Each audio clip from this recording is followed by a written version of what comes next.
Ki kujdes dhe mos i len para gjykimet tuja me të bë bindje, se kur para gjykimet bahen bindje atëherë e shef çdo gjë në mënyrë negative, të frikshme, të paralizueshme dhe të pabashme.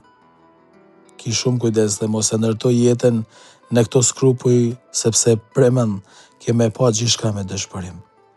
Nisu me një sens shpreset, nisu me një botë kuptim të të mirës, sepse tek e fundit ti i beson një Zotit i cili është surprizues, ai i cili ban që edhe prej gjanave të vogla me lind të mllajat dhe prej atij që s'ta ka marrë mendja me të ardhe mira. Prandaj lenja Zotit në dorë historinë, lenja Zotit në dorë njohjen, lenja Zotit në dorë çështjet dhe ndjeje, e kuptoje, besoje, se vetëm kështu ke me pa se çfarë mrekullinash ka me sjell në jetën tënde. Natanaeli niset me kam të mrapsht dhe thotë, jo po çfarë gjajet e mirë ka me dalë prej Nazaretit, prej atij vend nuk del asnjë gjë.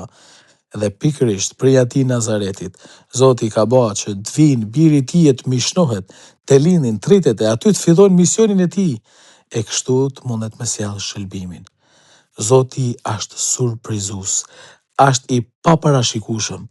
Lum ata që i besojnë dhe e ndjojnë zonin e tij. Lum ata që se mysin vedin me paranoja para gjykimesh. Lum ata që e lën shpirtin të lirë. Vetëm njerëzit e lirë kanë me pas mundësi me pa mrekullina të mëdha të dalë edhe prej ngjarjeve të vogla.